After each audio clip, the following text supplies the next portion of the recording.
یہ والا حصہ صحیح کام کر رہا ہے اس کا پیچھے سے, وہ سگنل دیتا ہے کہ کوئی ایمرجنسی نافذ ہو گئی ہے, کچھ غلط ہو گیا ہے, جس کے نتیجے میں باڈی کیا ہوتی ہے, تڑپتی ہے. جانور خوب ٹانگے مارتا ہے, تڑپتا ہے وہ, تو اس تڑپنے سے ہارٹ بیٹ تیز ہوتی ہے اور بلیڈنگ اسپیڈ کے ساتھ ہوتی ہے. تو جتنی جلدی بلڈ نکلتا ہے جانور کو احساس بھی ختم ہو جاتا ہے تکلیف کا, اور ساتھ ساتھ گوشت خون سے کیا ہو جاتا ہے بھائی, پاک ہو جاتا ہے. جو غیر مسلم کھانا کھاتے ہیں نا, گوشت جو مردار کھاتے ہیں, جو جھٹکے کا گوشت, اس میں آپ گوشت پکائیں گے تو آپ کو بار بار اس میں خون نکلتا ہوا نظر آئے گا. تو خون سے پاک ہو جاتا ہے. اس میں بڑی مصلحتیں ہیں, بیماریاں ساری جانور کے بلڈ میں ہوتی ہیں تو وہ بھی نکل جاتا ہے. خون ناپاک چیز ہے, اس سے بھی آپ بچ جاتے ہیں, اور گوشت میں ذائقہ بھی پیدا ہو جاتا ہے. یہ سارے فائدے حاصل ہوتے ہیں.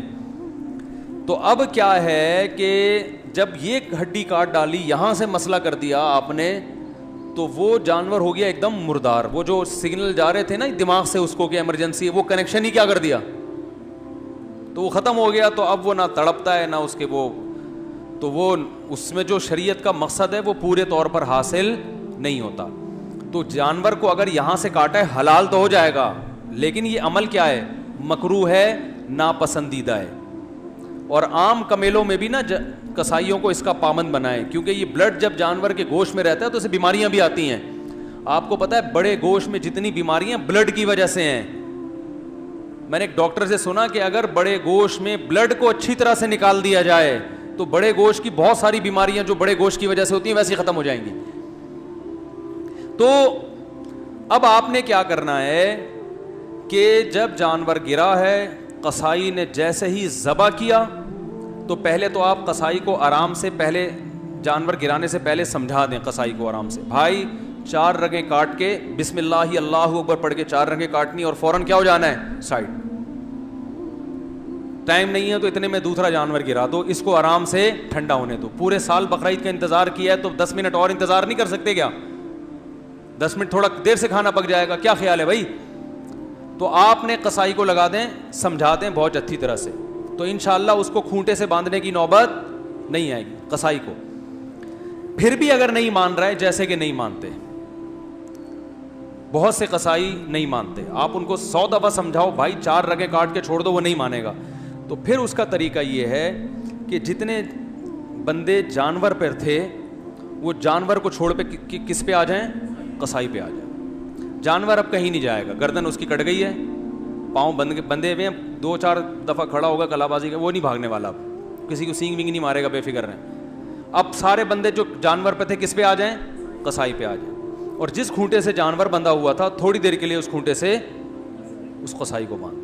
قصائی لوگ کہتے ہیں مفتی صاحب ہماری توہین کر رہے ہیں. میں آپ کی توہین نہیں کر رہا, کیونکہ آپ یہاں تک نوبت آنے ہی نہیں دیں گے, آپ تو 4 رگیں کاٹ کے الگ ہو جائیں گے, لہذا میں آپ کی بات کر ہی نہیں رہا.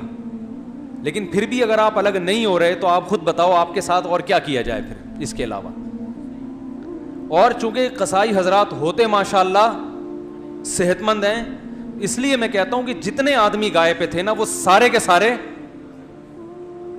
ادھر آ جائیں, کیونکہ اس طرح کا جو قصائی جو قابو میں آنے والا نہیں ہے.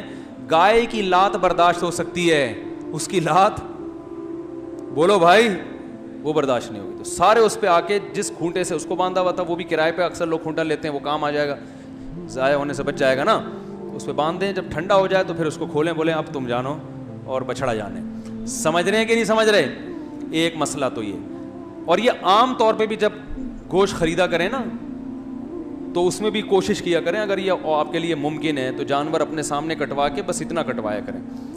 اس کے نقصان کیا ہیں؟ حرام مغز کو کاٹنے کے پہلی بات خلاف سنت, ذبح کرنے کا سنت طریقہ نہیں ہے. دوسری بات جانور کو تکلیف ہوتی ہے, بہت ایک دم تڑپتا ہے جب اس کے لگتی ہے نا. تیسرا نقصان کیا ہے کہ گوشت میں بیماری باقی رہنے کا خطرہ ہوتا ہے بلڈ کے رہنے سے. چوتھا نقصان گوشت کے ذائقے میں بھی کمی آتی ہے, اور گوشت جلدی بھی, پانچواں بھی گوشت جلدی بھی خراب ہو جاتا ہے. اگر بلڈ اس کے اندر رہتا ہے نا تو گوشت پھر خراب ہونے کا پروسیس بھی بڑھ جاتا ہے. تو یہ 5 نقصانات سے بچنے کے لیے تھوڑا سا آپ کو ہمت کرنی پڑے گی. دوسری بات یہ ہے کہ جب قصائی سے جانور ذبح کروائیں تو اس بات کا اہتمام کریں کہ بہت سے غیر مسلم بھی بقرعید کے دنوں میں قصائی بنے ہوئے ہوتے ہیں. غیر مسلم کا ذبیحہ حلال نہیں ہے, یعنی اگر وہ ذبح کرے گا تو اس کا کھانا حلال نہیں ہے. سمجھ رہے ہیں؟ تو شک نہ کریں کسی قصائی کے بارے میں بلا وجہ, لیکن ہلکی پھلکی سی تحقیق کر لیں. مشرک کا ذبیحہ بھی حلال نہیں ہے, جو اللہ کے سوا کسی اور کو بھی مختار کل, مشکل کشا, حاجت روا سمجھتا ہو. عید کی نماز 6:40 پہ, بہت دیر سے نہیں ہو رہی؟ اچھا چلو, بہت دیر سے ہو رہی ہے یار. بقرعید میں تو لوگ ایسے اسپیڈ میں ہوتے ہیں. چلو بہرحال 6:40 میں. تو توحید پرست ہونا چاہیے. تو آپ پہلے سے جانتے ہیں اگر تو ٹھیک ہے, نہیں تو آج کل آپ کو پتہ ہے خود مسلمانوں میں شرک بہت تیزی سے پھیل گیا ہے. کسی ایسے سے ذبح نہ کروائیں جو بالکل بلا تعویل آپ صلی اللہ علیہ وسلم کو حاجت روا, مشکل کشا, ہر جگہ موجود, تو اللہ اور رسول میں کوئی فرق ہی نہیں چھوڑا اس نے. تو اس طرح بھی اگر ہے تو پھر بھی ذبیحہ حلال نہیں ہوگا, چاہے وہ شیعہ میں ہو, دیوبندی میں ہو, بریلوی میں ہو, اہل حدیث میں ہو, کسی میں بھی ہو. مسلک کی بات نہیں ہے, بات ہے شخصیت کی. کہ کوئی شخص بھی اس عقیدے کا حامل ہے تو اس کا ذبیحہ حلال نہیں ہے. وہمی بننے کی ضرورت نہیں ہے کہ اب آپ ہر آدمی کے لیبارٹری ٹیسٹ کروانے لگیں کہ کیا عقیدہ ہے تیرا. جس کے بارے میں سیاق و سباق حالات سے لگ رہا ہو کہ یہ گڑبڑی ہے تو پھر اس سے پوچھ لیں. سمجھ رہے ہو؟ نہیں تو نارملی سب الحمدللہ توحید پرستی ہوتے ہیں.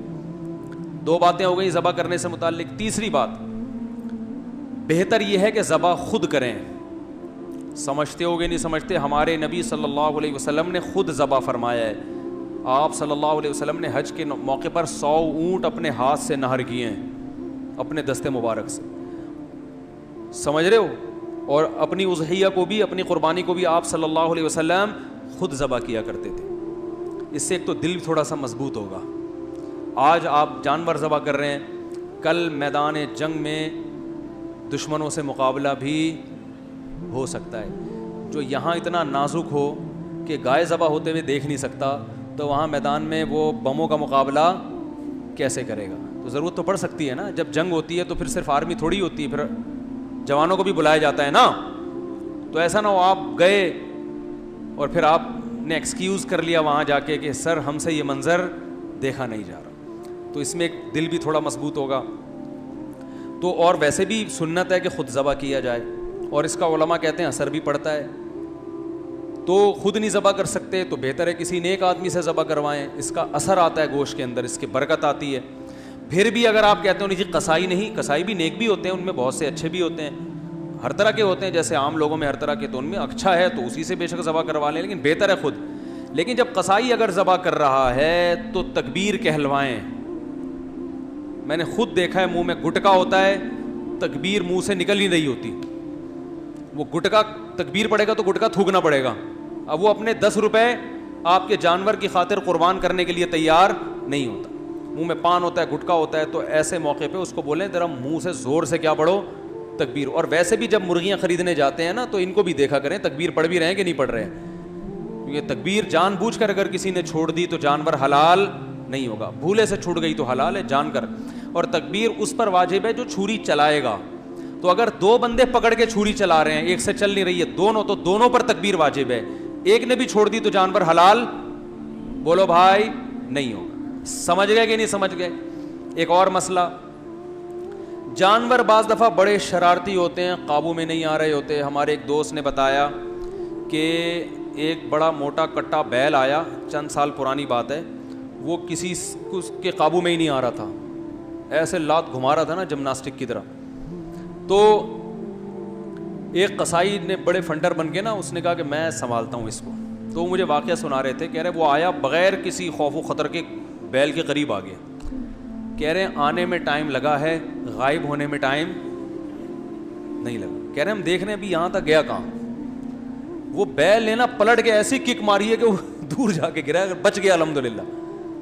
تو بعض جانور شرارتی ہوتے ہیں, قابو میں نہیں آ رہے ہوتے, تو ایسے موقع پر مجبوری میں اس بات کی بھی گنجائش ہے کہ آپ ان کو گولی وغیرہ مار کر زخمی بولو بھائی کر سکتے ہیں تاکہ یہ گر جائیں. بلا ضرورت یہ کام جائز نہیں ہے. ایسی شدید مجبوری میں بے ہوشی کا بھی آپشن ہے, اگرچہ بے ہوش کر کے جانور کو ذبح کرنا عام حالات میں جائز نہیں ہے, لیکن ایسی مجبوری میں بعض ہوتے ہیں نا ہر قسم کے. اور آسان حل یہ ہے کہ اگر جانور آپ سے نہیں گر رہا, جانور گرانے کے چکر میں 20-30 لوگ بعض دفعہ گر جاتے ہیں, وہ کہتے ہیں یار ذبح اس نے ہونا تھا, وہ ہم رہے ہیں. تو اگر کنٹرول میں بالکل بھی نہیں آ رہا ہے تو کھڑے کھڑے اس کو ذبح بھی کیا جا سکتا ہے. یعنی 2 دھاری تلوار, 2 دھاری جو چاقو ہوتا ہے نا, اس سے آپ گائے کے یہاں کٹ لگا سکتے ہیں, ادھر سے گھسائیں گے تو اس کی 4 رگیں کٹ جائیں گی, تو وہ کھڑے کھڑے ہی ذبح ہو جائے گی. یہ شدید مجبوری کی بات کر رہا ہوں میں, نہیں آ رہی بات. بھائی آپ نے گردن پہ اس کے چاقو مار دیا, خون بہا, وہ گر گئی, تو پھر اس کو پورا ذبح کر دیں. تو مجبوری میں اس طرح بھی کرنا جائز ہے. سمجھ رہے ہیں کہ نہیں سمجھ رہے ہیں؟ تو ایک مسئلہ یہ ہو گیا. اہم ترین مسئلہ ایک یہ بھی ہے کہ جانور کے قربان ہونے کے بعد گائے میں جو شریک ہیں تو ان کا گوشت تول کے تقسیم کرنا واجب ہے, اندازے سے تقسیم جائز نہیں ہے, چاہے سب شرکا راضی ہی کیوں نہ ہو. کیونکہ گوشت سودی اموال میں سے ہے. اس میں جیسے 10 روپے کے بدلے میں آپ 11 روپے نہیں لے سکتے, تو گوشت میں 1 پاؤ 1 چھٹانک گوشت بھی دوسری طرف چلا گیا تو وہ سود کے حکم میں آ جائے گا. اس کے دلائل کسی وقت تفصیل سے بتا دوں گا, پہلے بتا بھی چکا ہوں. ابھی فی الحال اتنا ذہن میں رکھیں کہ 7 حصے جو گوشت کے کریں گے تول کے تقسیم کرنا, بولو بھائی, ضروری. اگر تقسیم ہو رہی ہے, تقسیم سے بچنا چاہتے ہیں تو 7 حصوں میں کلیجی ملا دیں, تاکہ ادھر گوشت اگر زیادہ گیا تو کلیجی کے مقابلے میں ہو جائے. جیسے 10 روپے کے بدلے میں 11 روپے اگر لینے ہیں تو 10 روپے کے ساتھ کوئی ماچس واچس کوئی ٹرافی ملا دیں گے تو جائز ہو جائے گا نا, تو اضافی 1 روپے اس ٹرافی کے مقابلے میں ہو جائے گا, ماچس کے مقابلے میں ہو جائے گا.